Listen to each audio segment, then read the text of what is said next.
समुच्चय की व्युत प्रश्नावली 1 का क्वेश्चन नंबर आप 7 देखने जा रहे हैं। ठीक है, ध्यान से देखिएगा। ये ए का पावर सेट घात समुच्चय है, ये बी का पावर सेट घात समुच्चय है। इन दोनों घात समुच्चयों का यूनियन किसके बराबर कह रहा है कि पी ए यूनियन बी, यानी कि पहले आप ए और बी का यूनियन निकालेंगे और फिर उसका पावर सेट निकालेंगे। वो ये दोनों बराबर होना चाहिए और हमें इसको चेक करना है। तो चेक करने के लिए हम एक एग्जाम्पल के द्वारा इसको चेक करते हैं। तो हमने मान लिया कि सेट ए में हम ज़्यादा अवयव नहीं लेते हैं, केवल एक सिंगल एलिमेंट एक्स ले लेते हैं मान लो, और सेट बी में भी एक सिंगल एलिमेंट स्मॉल वाई ले लेते हैं। ये हमने दोनों एलिमेंट ले लिए।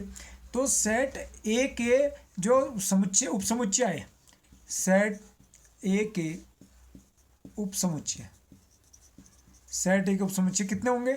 2 की पावर n, यानी कि 2 की पावर 1 2 ही होंगे। तो क्या क्या हो गए? फाई और सेट एक्स स्वयं, फाई और ये समुच्चय स्वयं अपना उपसमुच्चय हो गया। तो पी ए का घात समुच्चय क्या आ गया? ए का घात समुच्चय पावर सेट आ गया फाई और सेट एक्स, यानी कि सेट ए के उपसमुच्चयों से जो समुच्चय बना उसे सेट ए का घात समुच्चय पावर सेट कहते हैं। अब सेट बी का उपसमुच्चय, सेट बी के उपसमुच्चय, सेट बी के उपसमुच्चय क्या क्या हो गए? देखो सेट बी में एक ही अवयव है, कौन है? वाई है। तो 2 की पावर n, तो 2 की पावर 1 यानी कि दो ही उपसमुच्चय हुए। तो पहला उपसमुच्चय कौन होगा? फाई, और दूसरा कौन होगा? स्वयं। तो स्वयं क्या हो गया? वाई। तो स्वयं फाई और वाई। अब इन दोनों उपसमुच्चयों से बना समुच्चय सेट बी का क्या कहलाएगा? घात समुच्चय कहलाएगा। तो ये आ गया सेट बी का घात समुच्चय पी बी।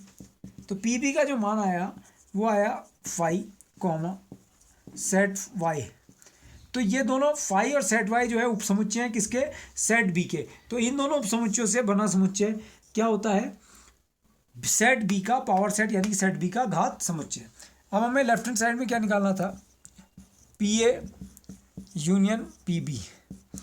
तो पी ए जो है हमारे पास फाई और सेट एक्स है यूनियन, और पी बी क्या है? फाई और सेट वाई है।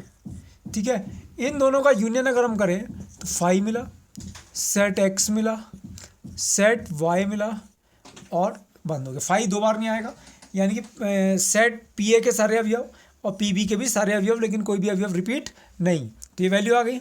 आर एच एस देखो, आर एच एस हमारे पास क्या आ गया? पी ए यूनियन बी, यानी कि ए यूनियन बी का घात समुच्चय। पहले हम ए यूनियन बी फाइंड करते हैं। तो ए यूनियन बी बराबर क्या होगा? पहले सेट ए का अवयव कौन है? एक्स, फिर सेट बी का अवयव कौन है? वाई। अब ए यूनियन बी का उपसमुच्चय निकालेंगे। तो ए यूनियन बी के उपसमुच्चय, ए यूनियन बी का उपसमुच्चय थोड़ा रफ में समझ लो, कितना होगा? 2 की पावर n। तो 2 की पावर n, अवयव कितने हैं ए यूनियन बी में? 2।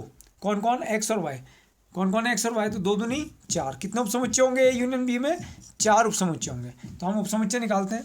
पहला उपसमुच्चय तो लिख लेते हैं फाई, दूसरा single element x, single element से, तीसरा सिंगल एलिमेंट वाई, और चौथा स्वयं होता है। स्वयं कौन है? X comma Y. ये ए यूनियन बी के उपसमुच्चय आ गए। इन उपसमुच्चयों से, इन सबसेट से बना समुच्चय पावर सेट होगा ए यूनियन बी का।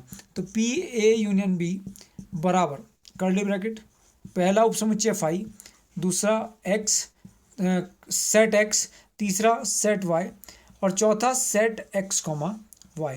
तो ये ए यूनियन बी के उपसमुच्चयों का पावर सेट आ गया। ठीक है, क्या ये मान और ऊपर वाला मान, ये जो हमने निकाला था P A union P B का मान, ये P A union P B का मान है, इसको आप देख रहे हैं, क्या ये मान, ये वैल्यू और ये वैल्यू बराबर है? नहीं है।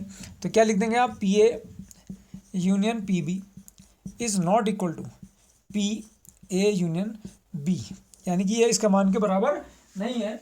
और आप क्या लैंग्वेज इसमें लिख देंगे कि ये सत्य नहीं है, इट इज नॉट ट्रू।